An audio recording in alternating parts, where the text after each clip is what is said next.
Isang mapagpalang umaga sa ating lahat, mga kapatid ko kay Kristo.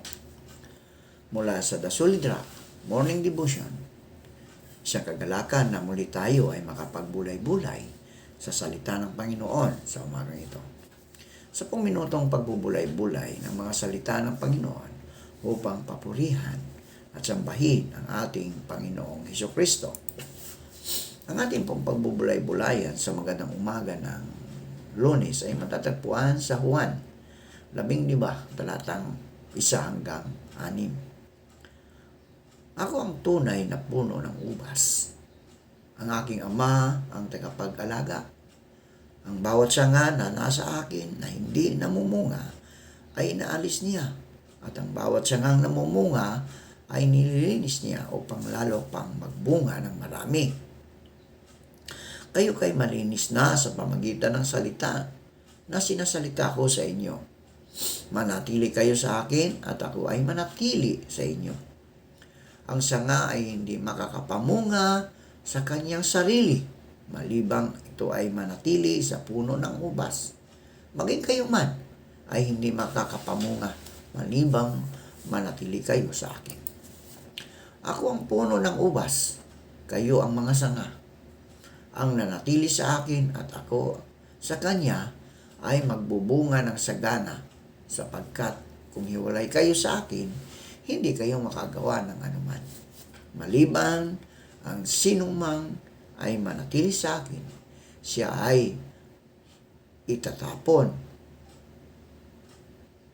tulad ng sanga at ito ay natutuyo. Kanilang itong tinitipon at itinatapon sa apoy at ito ay masusunog o sinusunog. Manalangin tayo. Salamat, Panginoon, sa magandang umaga na iyong ibinigay sa amin. Salamat sa muli mong pagising sa amin sa umagang ito. Panginoong Diyos, patawarin mo kami sa aming magagawang kasalanan na hindi namin sinasadya. Lord, ikaw nawa ang siyang maghari sa aming mga puso upang ikaw ang siyang aming itinataas. Maraming salamat sa pangalan ni Jesus. Amen. Ang buhay Kristiyano ay magbibigay ng kagalakan at kapayapaan sa ating mga puso. Diba mga kaibigan? Nagbibigay ng kapayapaan sa ating mga puso. Aakayin tayo sa isang ganap na pag-unawa sa salita ng Diyos at sa mga bagong rurok ng pananampalataya, pag-ibig at pag-asa. Mabuti kung aalalahanin na isang pagtawag sa atin ang magpatuloy sa pananampalataya at buhay na pinasimulan na natin, na ipinagkakatiwala ang lahat sa Kanya na may kakayahang ingatan tayo habang buhay. Isang marangal na hakbang ang magpasimula sa buhay Kristiyano. Subalit, malibang magpatuloy tayo bilang mga alagad at tumanggi sa sariling kalooban, hindi tayo makakarating sa langit na siya nating patutunguhan.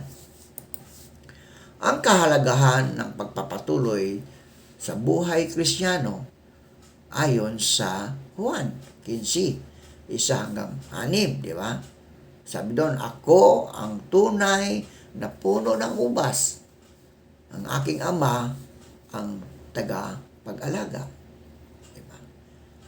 Di ba kapag tayo ay nag-alaga ng isang halaman, isang puno, ati itong nilinis. Kapag ang sanga ng puno ay mahiwalay sa puno, ito ay natutuyo.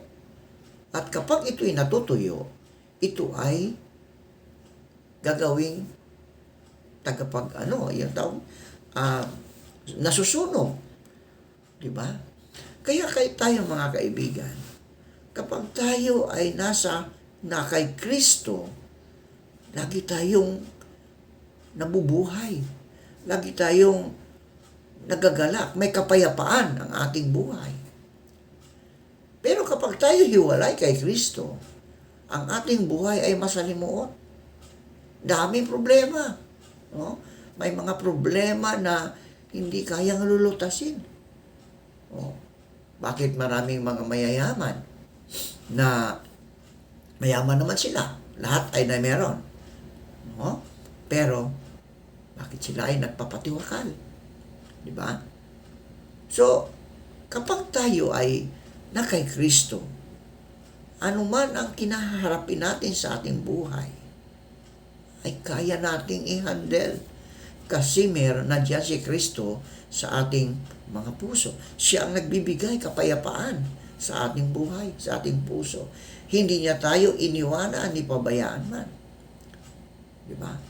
Kaya tayo mga kaibigan, dapat hindi tayo hihiwalay sa ating puno na si Kristo. Kasi ang Diyos ang siyang magbibigay. Kasi ang sabi, di ba? Manatili kayo sa akin at ako ay mananatili sa inyo. Di ba?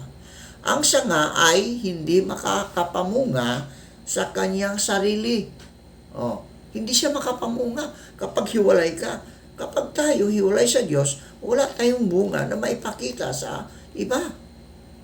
Pero kapag tayo ay nasa puno, nakakabit tayo sa puno, mga kaibigan, ang ating bunga ay makikita sa pamagitan ng ating sa ating buhay, sa ating mga gawa, sa ating pananalita. Kaya dito mga kaibigan, maging tayo ay mananatili sa ating Diyos. Huwag tayong hihiwalay upang bibigyan niya tayo ng buhay na walang hanggan. Tayo po ay manalangin. Marami pong salamat o Diyos sa mga salitang aming napapakinggan. Totoo nga po o Diyos, kapag ang sanga ay nahiwalay sa puno, ito po ay natutuyo at ito'y sinusunog. Kaya kami, Panginoon, bilang mga mananampalataya, huwag mong hayaan na kami ay mahiwalay sa aming puno na si Kristo. Upang kami, Panginoon, ay magbubunga ng sagana, magbubunga ng marami. Lord, salamat. Salamat sa patuloy na pagtugon mo sa aming mga panalangin. At sa umagang ito, dalangin ko, Diyos, ang patuloy na paggabay ninyo sa amin, sa pagpasok namin sa aming mga trabaho. Kami po ingatan mo. Salamat sa pangalan ni Jesus. Amen. Amen.